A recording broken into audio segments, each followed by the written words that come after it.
नमस्कार, मैं हूं पीयूष त्रिपाठी और आप देख रहे हैं हमारा विशेष कार्यक्रम सितारे हमारे। आप सभी दर्शकों का इस कार्यक्रम में स्वागत। दोस्तों, आज बात करेंगे आज के पंचांग के व्रत त्योहार की, साथ ही में आपको आपका राशि फल भी बताएंगे। आज चर्चा करेंगे कि पूर्णिमा, अगहन पूर्णिमा को क्या करना चाहिए। इसके अलावा आपके फोन कॉल्स होंगे, आप सीधे फोन करके अपने प्रश्न पूछ सकते हैं। हमारा फोन नंबर है 0771400877। अब से आधे घंटे तक लगातार ये फोन लाइन खुली रहेगी और हमें आपके फोन का इंतजार रहेगा। तो चलिए कार्यक्रम की शुरुआत करते हैं, जानते हैं आज का पंचांग। आज शुभ संवत 2078 शक 1943 सूर्य दक्षिणायन का मार्गशीर्ष महीने के शुक्ल पक्ष की पूर्णिमा तिथि और दिन रविवार। आज पूर्णिमा दिन को 10:05 तक मृगशिरा नक्षत्र 4:53 तक आज चंद्रमा मिथुन राशि में होंगे। आज का राहु काल 4:04 से 5:25 तक होगा। तो दोस्तों, ये तो था पंचांग और अब बात करते हैं अगहन पूर्णिमा की। जी, मार्गशीर्ष की पूर्णिमा को अगहन पूर्णिमा कहते हैं और ये दिन बड़ा होता है क्योंकि इसके बाद पौष मास लग जाता है। शुभ कार्यों के लिए ये अंतिम दिन होता है जिसमें हम सभी प्रकार के काम्य कर्मों को कर सकते हैं। तो इस दिन हमें क्या करना चाहिए? अब सवाल ये उठता है कि किसी भी पूर्णिमा में क्या किया जा सकता है। तो किसी भी पूर्णिमा में हम आमतौर पे नदी का स्नान, दान और भगवान शिव और शिवा की पूजा, भगवान लक्ष्मी नारायण की पूजा, ये आमतौर पर हम कर सकते हैं। मार्गशीर्ष महीने की पूर्णिमा को श्रेष्ठ माना गया। मार्गशीर्ष महीने में ही भगवान कृष्ण ने गीता का उपदेश किया था। इस दिन पूर्णिमा पर स्नान, दान और भगवान विष्णु की पूजा करने का विधान है। इस साल ये पूर्णिमा 12 दिसंबर को मनाई जाएगी। इस पूर्णिमा पर 19 दिसंबर को मनाई जाएगी, क्षमा करेंगे। स्नान दान का जो महत्व है ये उतना ही महत्वपूर्ण है जैसा कार्तिक पूर्णिमा का। मतलब कुछ जगहों पर इसमें मेले लगते हैं। मार्गशीर्ष पूर्णिमा का पूरा माह, पूर्णिमा वाला पूरा मार्गशीर्ष का पूरा माह पूजा पाठ व्रत करने के कारण बड़ा महत्वपूर्ण होता है और पूर्णिमा का व्रत सबसे श्रेष्ठ माना जाता है। इस दिन किसी तीर्थ या पवित्र नदी में स्नान करना चाहिए। सभी प्रकार के पापों के प्रनाश के लिए दान करना चाहिए। तो तिल, लोहा, सोना, रुई, नमक, सप्तधान्य, भूमि, गौ, तिलादिष्ट महादान करना चाहिए और भगवान विष्णु की पूजा करनी चाहिए। और पूर्णिमा की व्रत कथा सुनने से सभी मनोकामनाएं पूर्ण होती हैं। मार्गशीर्ष पूर्णिमा पर गीता का पाठ भी करना चाहिए। गीता के 18वें अध्याय का 15वें अध्याय का पाठ करें। इस दिन गीता का पाठ करने से पितरों को अक्षय तृप्ति होती है। इस पूर्णिमा पर 32 गुना अधिक फल प्राप्त होता है। पुराणों के अनुसार इस पूर्णिमा पर तुलसी की जड़ की मिट्टी से पवित्र सरोवर में स्नान करना चाहिए और भगवान विष्णु की कृपा प्राप्त होती है। ऐसा करने से इस दौरान ओम नमो भगवते वासुदेवाय इस मंत्र का जप भी करना चाहिए। इस दिन दान करने का फल अत्यंत फलदायी होता है। कहते हैं दान अन्य दिनों की तुलना में 32 गुना ज़्यादा फल देता है, इसलिए खूब सारा दान करना चाहिए। इसलिए 32वीं पूर्णिमा भी इसे कहा जाता है। मार्गशीर्ष महीने की पूर्णिमा को क्या करना चाहिए? तो सबसे पहले तो जल्दी से उठना चाहिए। तो सूर्योदय से पहले उठ करके स्नान कर लें, भगवान सूर्य को अर्घ दें। फिर पूजा के स्थल पर साफ सफाई करके गंगा जल और गोमूत्र छिड़के। इसके बाद घर के बाहर रंगोली बांध दें और बंधनवार लगावें। यदि संभव हो तो पूजा के स्थान पर गाय के गोबर से लीपे, गंगा जल छिड़के, तुलसी के पौधे पर जल चढ़ावे, प्रणाम करके तुलसी पत्र तोड़े। और आज वैसे संडे है तो कोशिश यही करें। फिर ताजे कच्चे दूध से गंगा जल मिला करके और फिर भगवान विष्णु, लक्ष्मी, नारायण, शालिग्राम, कृष्ण, जितने भी आपके देवता हों सबका सुंदर स्नान करके अभिषेक कराए। षोडशोपचार से पूजन करें, मतलब धूप, दीप, नैवेद्य, यज्ञोपवीत इत्यादि पहनावे। फिर सारी पूजा यानी 16 उपचार से सुंदर भगवान की पूजा करके और फिर तुलसी पत्र चढ़ावे। यदि संभव हो तो सत्यनारायण की कथा भी सुननी चाहिए या करनी चाहिए। अब सत्यनारायण की कथा कर रही तो जाहिर है पंजीरी भी बनेगा, प्रसाद भी बनेगा। तो ये पंजीरी प्रसाद सवाया करके भगवान को चढ़ा देवे। और सूर्योदय से पहले उठकर नहाएं। इसका मतलब है कि जल्दी से उठ करके भगवान सूर्य को अर्घ भी देना चाहिए। और दिन भर संकल्प करके व्रत के नियमों का पालन करें। आहार का संयम रखें, ब्रह्मचर्य का पालन करें। और आहार में संयम रखें मतलब तामसिक चीज़ों को निषेध करना चाहिए, जैसे लहसुन, प्याज और मादक वस्तुएं, इनसे दूर रहे।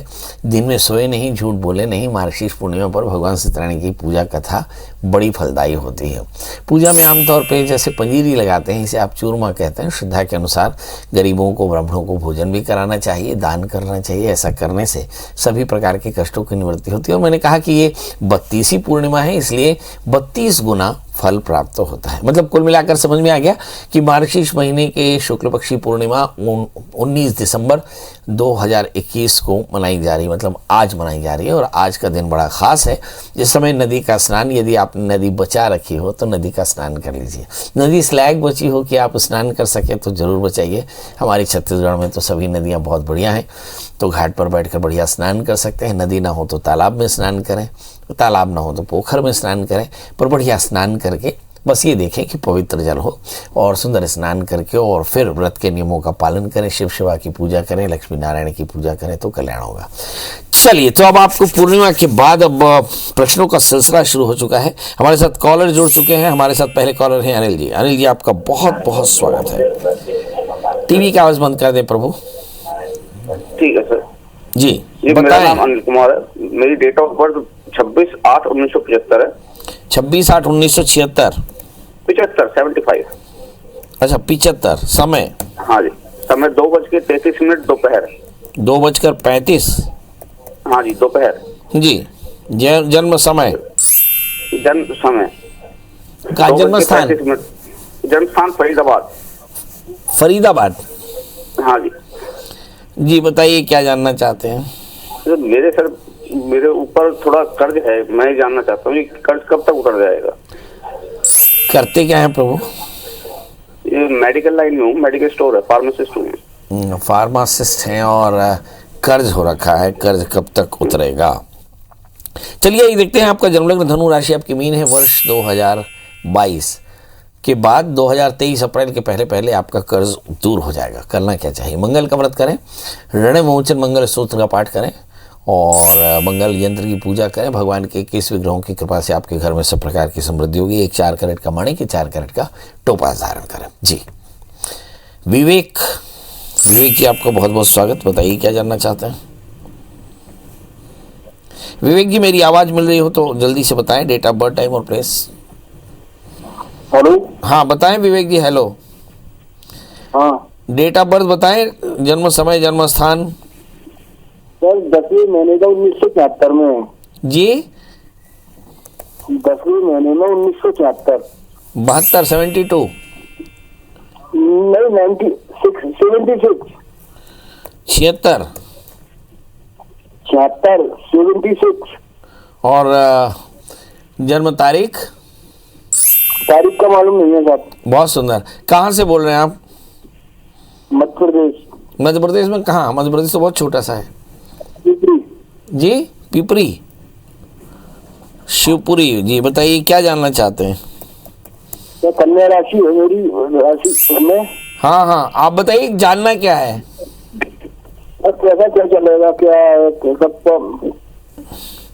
जी हाँ, शिवपुरी से हमें फ़ोन किया विवेक जी ने। हमारा कैसा चल रहा है आप बताइए। ये देखते हैं। आपका प्रश्न लग्न धनु है, राशि आपकी मिथुन है, भाग्येश सूर्य आपके लग्न में बैठे हैं। मतलब कुछ बड़ा काम आप करने जा रहे हैं। 3रे स्थान में बृहस्पति बहुत ज़्यादा क्रिएटिव है इस समय। शनि जो है वो 2रे स्थान में, धन का योग भी बढ़िया दिख रहा है। 12वें स्थान में मंगल, मगर खर्च थोड़ा सा ज़्यादा हो रहा है। 6ठे स्थान में राहु, रोगों से परेशान है। 7वें स्थान में चंद्रमा, लाइफ पार्टनर यानी मैरिटल लाइफ के लोग लेकर के थोड़ी सी परेशानी हो सकती है, क्योंकि अष्टमें चंद्रमा 7वें स्थान में है।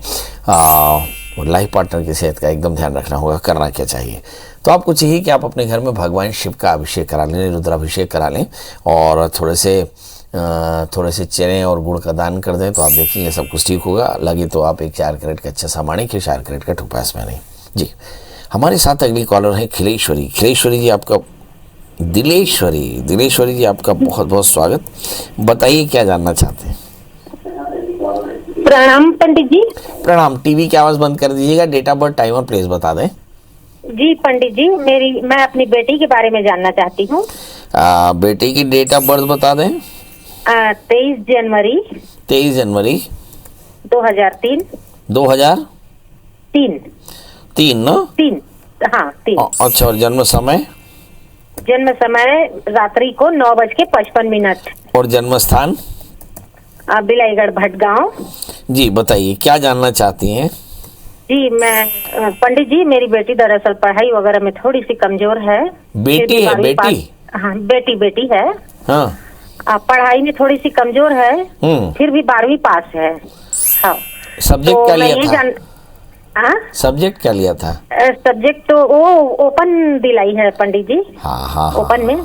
तो मैं अभी इसकी शादी ब्याह को लेकर थोड़ी सी चिंतित रहती हूँ। हाँ। तो मैं इसकी शादी अगर करना चाहूंगी तो कब तक इसकी शादी होगी और इसका होने वाला वर्क कैसे रहेगा आदत व्यवहार में, ऐसा उसी के बारे में। चलिए आइए देखते हैं, आप शादी करना चाहती हैं बच्चे की। सबसे पहले देखिए 18 साल की उम्र है, ठीक 19 साल की उम्र होगी जब इस बच्चे के विवाह का योग आएगा, मगर शायद संविधान बदल गया है। 21 साल से पहले लड़कियों की शादी नहीं होनी चाहिए, या लड़कियों की शादी की उम्र 21 साल हो गई है। तो हो सकता है कि कानून बनने के बाद शायद आपको 2 साल इंतजार करना पड़े। बहरहाल इस बच्ची का जन्म लग्न कन्या है, राशि इसकी कन्या है और सप्तमेश इसके 11वें स्थान में है। तो मुझे ऐसा लगता है इसकी शादी की बात वर्ष 2022 अप्रैल से लेकर के 23 अप्रैल के बीच में हो सकती है। दूसरा, इसका मैरिटल लाइफ काफ़ी अच्छा रहेगा। तीसरी बात, ये बच्ची बहुत डायनेमिक है और इस बच्ची के भाग्य स्थान में शनि राहु थोड़े से फ्लक्चुएशंस करियर को लेकर के जरूर हो सकते हैं। इस बच्ची को आगे थोड़ा सा हो सके तो पढ़ाइएगा, आगे चल करके इसे शासकीय नौकरी मिल सकती है, खासकर एजुकेशन में। तो इसे BA करा लें, फिर B.Ed करा लें, आगे इसकी नौकरी के योग बहुत प्रबल है। इस बच्ची को एक 4 कैरेट का पन्ना पहनाएं, 4 कैरेट का उपल पहनाएं और इस बच्ची को कहें कि नित्य भगवान शिव का पूजन किया करें, क्योंकि भाग्य स्थान में शनि राहु है। इसकी ज़िंदगी में बहुत सारे फ्लक्चुएशंस आ सकते हैं, जिसके लिए इसे रोज भगवान शिव की पूजा करनी चाहिए। हमारे साथ हमारी कॉलर हैं श्री जी। श्री जी, आपका बहुत बहुत स्वागत। बताइए क्या जानना चाहती हैं? प्रणाम पंडित जी। जी प्रणाम करता हूँ। मेरा नाम श्री जी है। मेरा जन्म यूपी की बरेली में 10 तारीख की सुबह रात के, मतलब 9 तारीख की रात को 1:10 और 10 तारीख की सुबह हुआ था। 10 जुलाई को 1972। और क्या जानना चाहती हैं आप? पंडित जी, एक तो मैं जानना चाहती हूँ कि मेरा जो है वो हर काम रुक जाता है बनते मतलब आखिरी दरवाजे तक पहुँच के फिर एकदम सब कुछ रुक जाता है। आखिरी दरवाजे पे पहुँचे, दरवाजा बंद है सब अच्छा। पार करते हुए भी। और जी। दूसरा ये कि मेरा एक बालक है और जो है वो उसका स्वास्थ्य ठीक नहीं रहता और थोड़ा सा उसको एजुकेशन में भी प्रॉब्लम आ रही है। तो कैसे रहेगा, क्या रहेगा उसका भविष्य और मेरा क्या रहेगा? चलिए आइए देखते हैं। ढेर सारे प्रश्न हैं। आपका जन्मलग्न मेष राशि, आपकी मिथुन, आपका सप्तमेश शनि से आक्रांत।